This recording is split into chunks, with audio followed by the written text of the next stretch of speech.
found yourself saying, if I don't do it, it won't get done? Or maybe you think, well, I'll just get it done myself because it's faster or it's easier.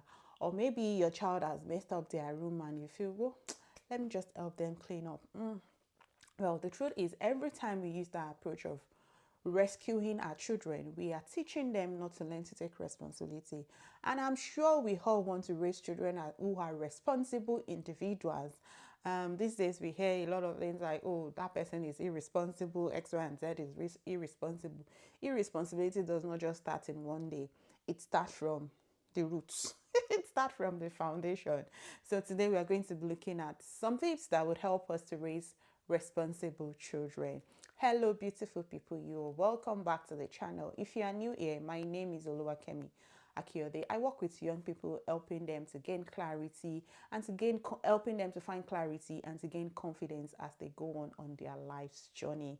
I do that via an online community that we call the I Thrive community, which is dedicated for people between the ages of 18 to 27, where we learn, we gist, we have fun, and we have facilitators come to us every month on different life topics that they don't teach us in school. That is what we talk about in our monthly meeting.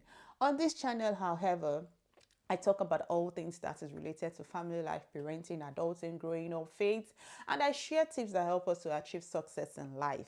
If you or you want your child to be a part of the online community, the I Thrive online community, please leave me a message in the comment section and I will be in touch. Thank you. So in today's video, we are going to be looking at 5 tips to help us raise responsible children. We all want, I don't think any parents wants people to come and say to them that their child is irresponsible. Even as an adult, we know how we feel if someone says, I don't think you're responsible, or we know how we just categorize people to be irresponsible. And the truth is, these things can be learned. I mean, no one was born with all of the skills that makes you a responsible individual. But for us as parents, it's important for us to do our part in the lives of our children. It's important for us to be able to guide them appropriately so that they grow up into responsible individual or responsible adults. So let's get right into it. So the first thing I want to talk about today is we need to stop over rescuing.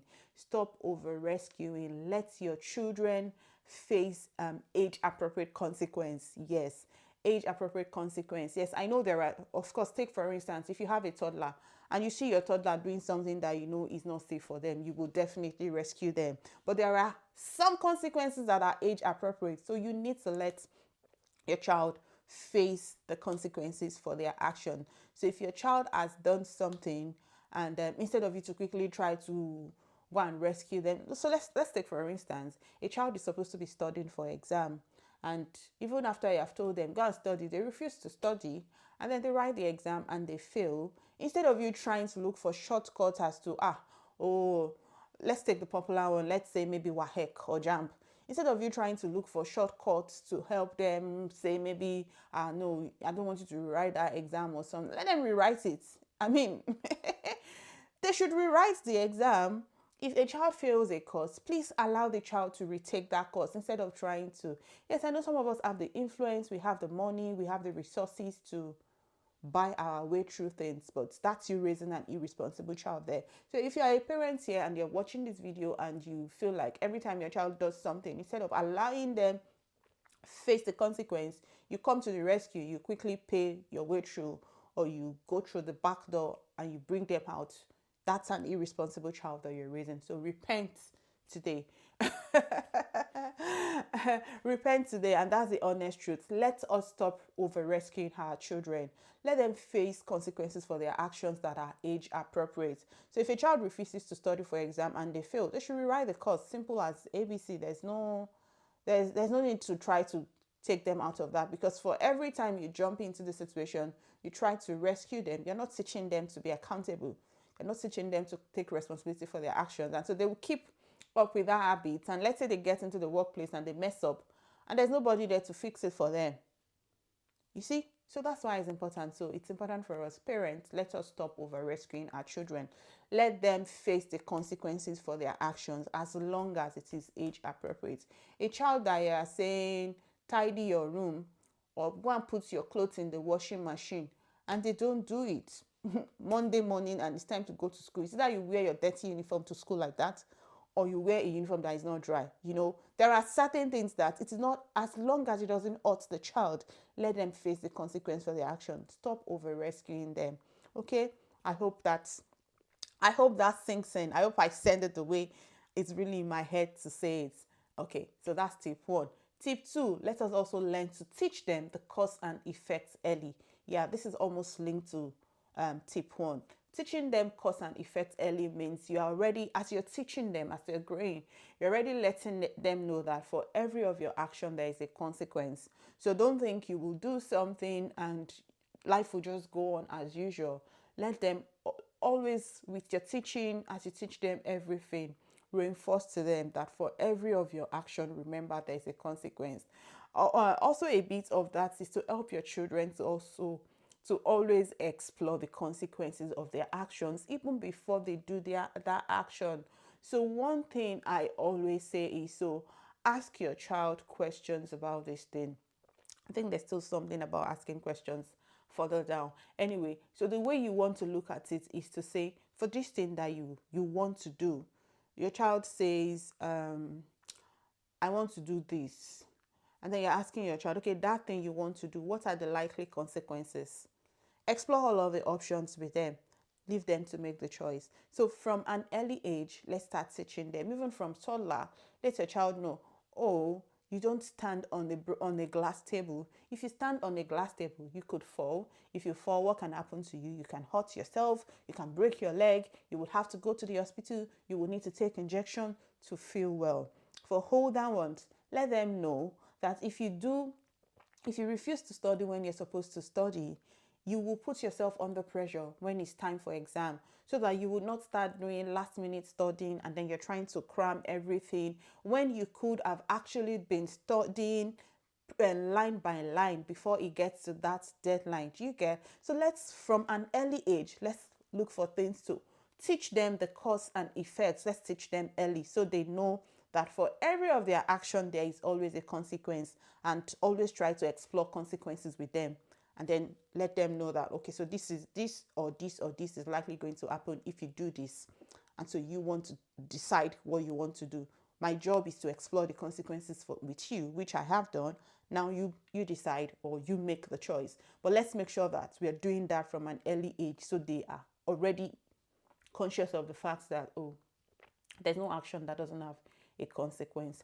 The third option is give them choices and ownership. Yeah, give them choices and ownership. Remember, the essence of this is for us to be able to raise responsible children. So when you give them choices and then you allow them own. So let's say, for instance, you prepared a meal. And your child says, no, I don't want to eat. Instead of you say, you will eat, or you will not eat, or you eat. Give them choices. Is it that you eat the rice I make, or you go to bed without food? Choose one. Those are the two options. No, no. Don't try and be saying, oh, eat.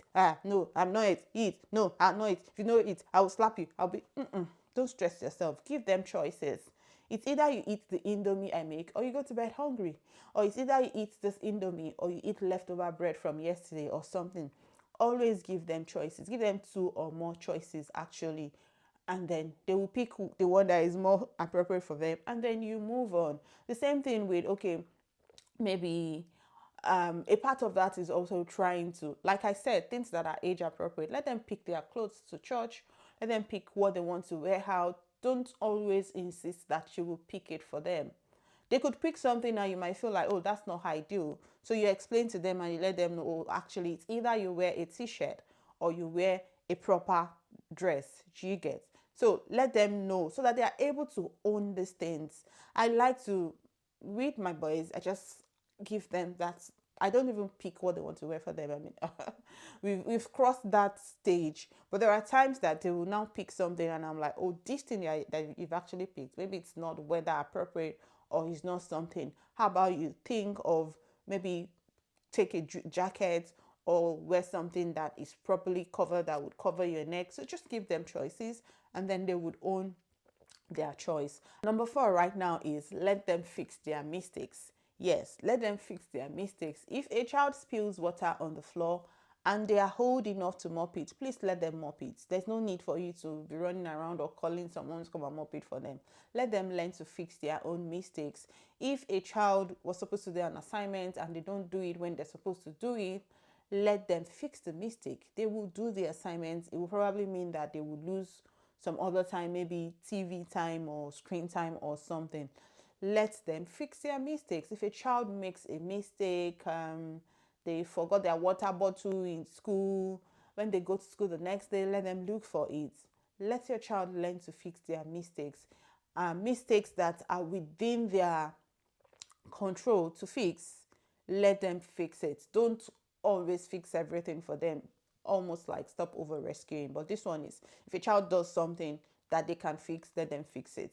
You wash your plates, it's not clean enough, you wash it again. You wash your clothes, it's not clean enough, you wash it again. You do all your assignments, you were rushing, you did not write it clearly, I can't even read what you have written, you would write it again. So those kind of mistakes, let them fix it, because you're teaching them to say, oh, okay, even as adults, we make mistakes, don't we do? So what is it? So it's not wrong for them to make mistakes, but they must know that when they make a mistake, then they can, when they make mistakes, rather, they can fix it. So let them fix their mistake. You spill water on the floor, you clean it. I give you instruction to do something, you don't do it. When I come, you will still do it, even if it means you losing your precious sleep time or something. So let's help our children to learn to fix their mistakes. The final one is encourage reflection, not excuses. Yeah. And this is also applicable to even we as adults. We would not always get things right. And that is the honest truth. We will not always get things right.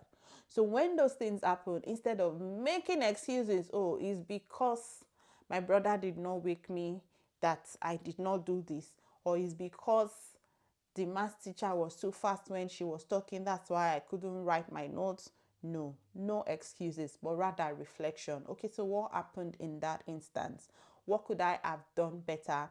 Is there a way I could have responded better? I was teaching a group of people, I think about 2 weeks ago, and then I was asking, I think we were talking about, I can't remember what the topic is, but anyway, the question I asked is, so if your younger brother, if your sibling annoys you, how do you respond? And one person said, I'll beat the person. And I'm like, okay, yeah, that's one way to respond. But is there other way? Are there other ways you could respond? Are there other ways you could respond better? So that's me teaching him to reflect on his actions.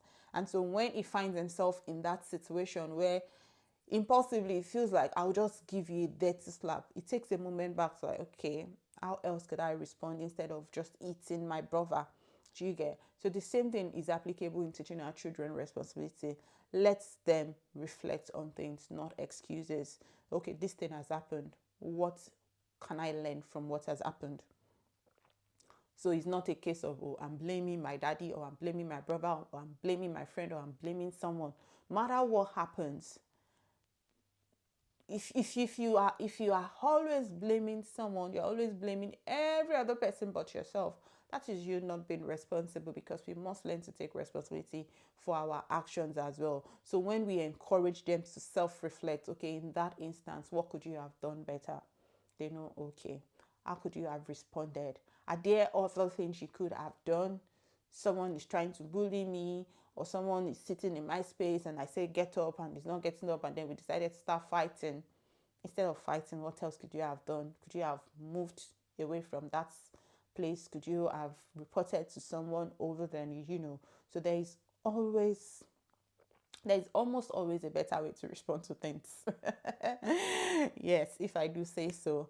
Okay, so I think that's the final thing I want to share today. In all of this, what I want us to keep at the back of our mind is, like I always say, parenting is not about perfection.